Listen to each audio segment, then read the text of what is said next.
Sounds to me as if we risk a lot for just There a you ghost are. of a chance. Have you recovered? I'm not sure if this is wise. Well, I suppose as good as can be expected under our circumstances. The Truchessus and half our Arkin is to reinforce the gate sigil, which makes working on the beacon harder, of course. Furthermore, the nightmares have become worse, and more reports of the Red Madness are coming in. It's tragic. Truly tragic. Yes, citizens are disappearing from the city, and our outposts are finding them in the wilderness, starving and delirious. And even worse, they are extremely violent. Take care if you're on the road. Oh yes, without any doubt. The war has made things far worse. It's almost as if the High Ones draw strength from the chaos. Or maybe it's a sign that the cleansing is approaching. I don't know. Well, let's say we have a lead to a place where we could find a lead. But let me start at the beginning. While you were sleeping, someone tried to break into the storehouse of the garrison. A starling named Kamai. I just can't bloody believe it. You have? That's good. Then he might trust you. Well, brace yourself. He said he was looking for Shadow Steel, because he's been working on a starship for 2 decades now. He wants to use it to find the forgotten homeland of his people.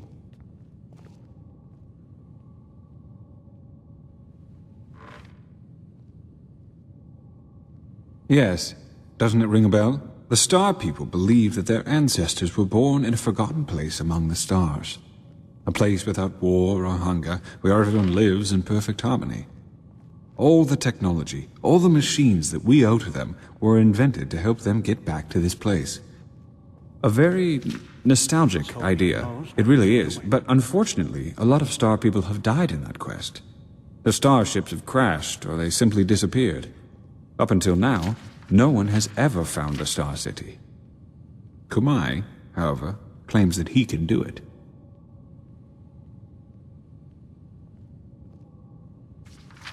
Well, bear with me. At first, of course, we all considered him insane. He was begging and pleading and insisting that he was just an inch from finishing his ship, and that it really could get him to the Star City. No chance is better than 2. That's how the saying goes. You should talk to the Grandmaster. He called for you. Oh, hey. Did he now? How nice. Then I suppose I'll answer the holy call of duty. Walk blessed, Archmagister. Ah, Prophet. If you have a moment, I'd like to talk. Just come upstairs when you find the time. Ha! Impressive weapon you carry there. He It ordered must the be scouts in ancient, Doomville to am I look right? for the cave where he claimed his workshop was. And you won't believe it, but they found out 2 things. First of all, the ship really does exist. And secondly, he says he used ancient Starling plans to construct the ship, which were handed down for generations in Anku, the Starling city on Nerim. We had a look at them. They look very similar to the plans we used to construct the beacon. That's beyond me. Well, either that, or the ones who created the beacon also helped the Ancient Fathers build the Star City. There's no way to know for sure, but either way, what it does mean is that the Ancient Fathers must have known about the cycle, and therefore about the High Ones and the cleansing.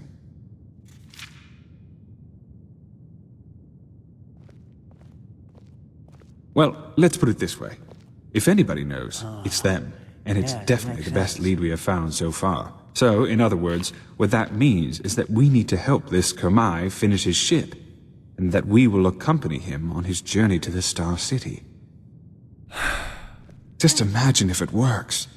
A city in the stars that has lasted for millennia. It's unbelievable, truly unbelievable.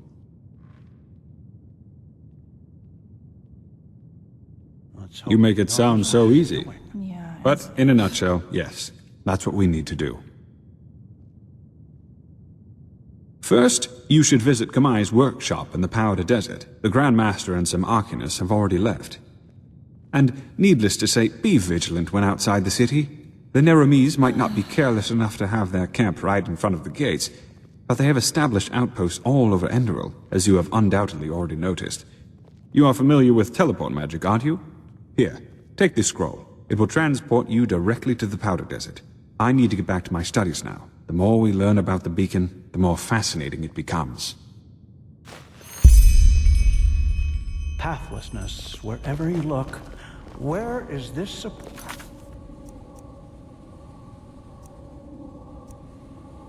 to lead?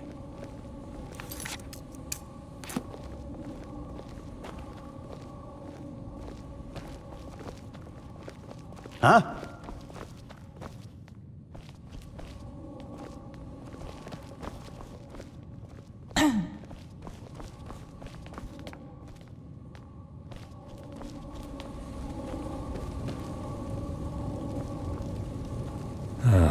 There you are. Lashari brought that map from some Parayan ruin a couple of weeks ago. Looks confusing, doesn't it? She said it contains more knowledge about the Parayans than all the tomes in the Sun Temple's library put together. And now she's gone. Just like Constantine. It still feels surreal.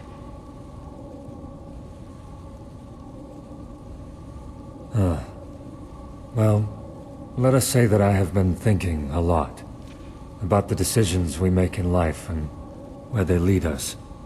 But let's not talk about that now. I did, yes, because I require your help in a personal matter. Yes, that just might work. There hasn't been a good time since the Red Madness broke out. And believe me, I wouldn't bother you with this if it weren't important. Hard to explain. Come. Fair enough. Where do I start? Imagine the following scenario. You're in an old fortress. Suddenly a door opens and a bandit charges in. Before you even realize what is happening, he raises his bow, nocks an arrow, and fires it straight at your throat. What happens next?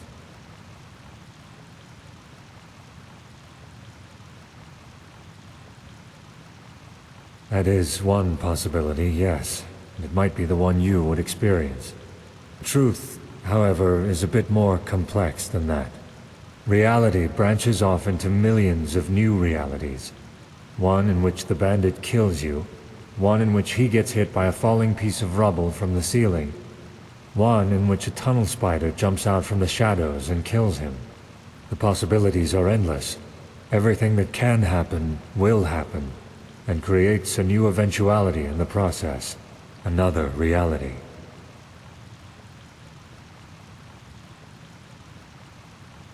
In a million others, yes. There might even be one where a magical anomaly suddenly transforms the bandit into a Mirad. Everything that can happen, will happen. This is the nature of our universe.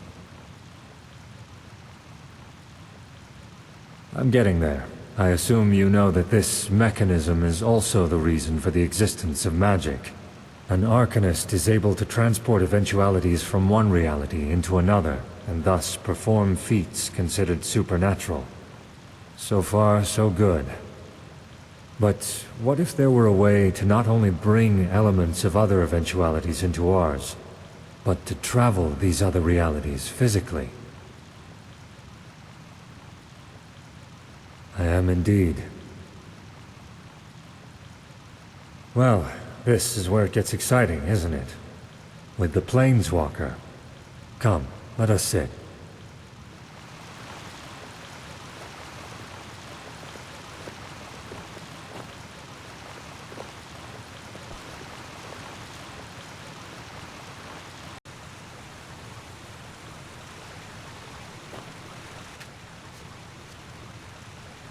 Have you ever heard of the name Dalmaric? That's the one. What hardly anyone knows, however, is that Dalmaric's experiments reached far beyond the Sunwheel. Among other things, he worked on a device called the Planeswalker, a combination of Enderalian mentalism and Parayan technology. Temporarily, yes. Sadly, Dalmaric never had the chance to finish it, since he was too busy blowing up Thalgard. Lashari? No. Even if we were to find a reality where she didn't die, we couldn't bring her back. Suffice it to say that there is something I need to see. Something I want to see. To be honest, it wasn't my intention to drag someone else into this. But there's no other choice, so here we are.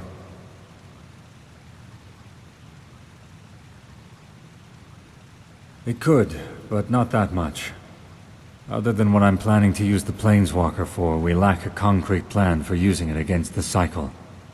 The only thing we could do with it is use it to blindly glimpse into other realities and hope that we can gain information in the few moments we have there.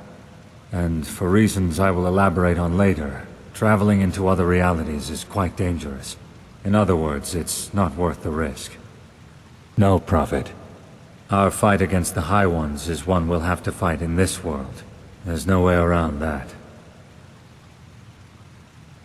We should, yes. But let me reassure you that this endeavor won't take up too much of our time. And as I've already said, I would not bother you with this if it weren't important. Indeed. It would mean a lot to me, if that's worth anything to you. Well, first of all, we need to acquire two materials I wasn't able to find here in Ark. The ether crystal, and a special kind of alloy. According to my research, Dalmaric's old laboratory in Thalgard would be a good place to start our search. Yes, I'll tell you more about it later. You mean Jekyll and Muriel? Yes, they could. But their magical talents aren't anywhere near powerful enough to help with the activation ritual. Also, son knows why, I can't help but feel a certain amount of trust towards you. Right in the middle of Thalgard's contaminated areas, so it will be dangerous. You have a map, don't you? Here. That's where we should find the entrance. I have some preparations to make first, so let us meet there shortly. Ah, and one more thing. I would appreciate it if we could keep this matter between you and I for now. I know I've said it before, but this mission is personal, and I'd rather not have to justify it to Aranthiel.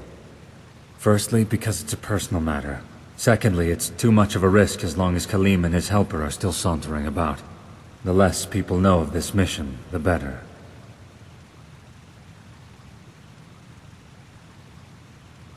Oh, that's complicated. We'll talk about it once we get there. We will. I will meet you in Thalgard.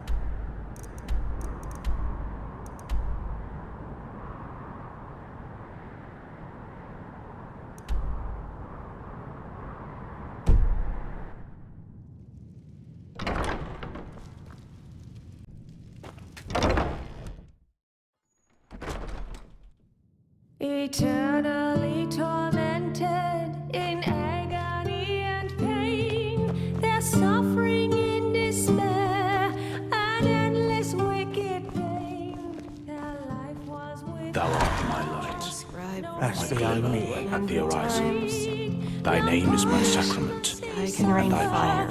I will Registers honor never in change. life as in death. life.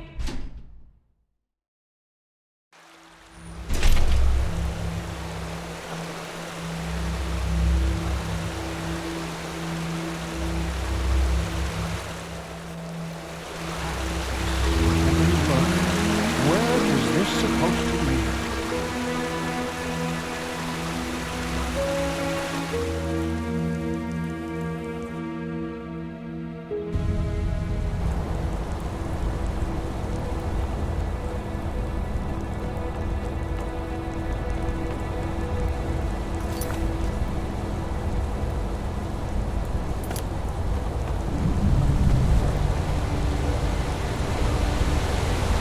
Walk blessed, friend.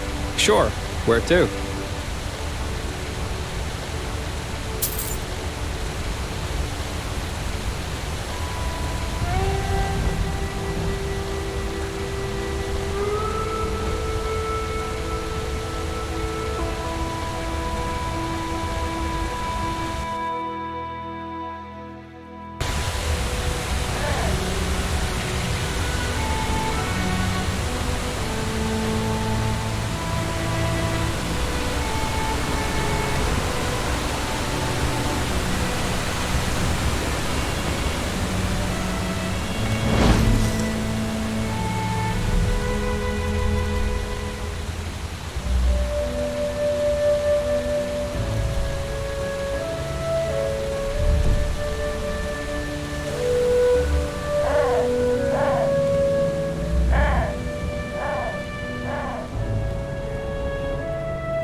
Tenacious bastards. Sunborn, the descendants of those who had the dubious pleasure of surviving the Sunfire.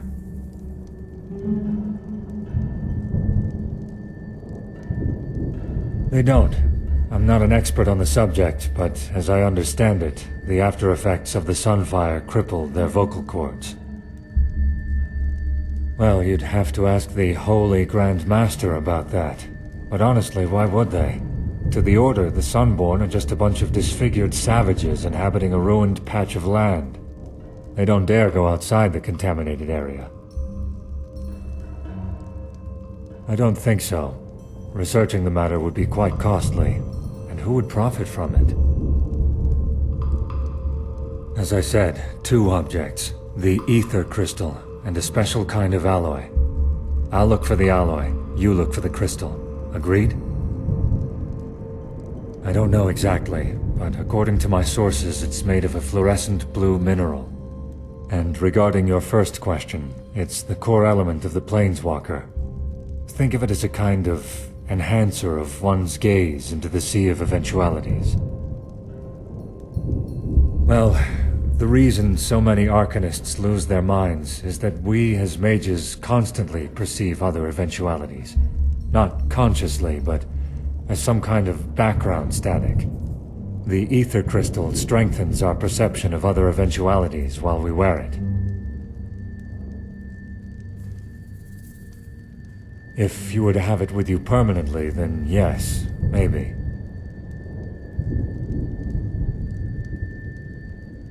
I suggest you try his old laboratory first. It should be close to the library, so further down. Come on, let's get started. Just come back here once you've found the crystal.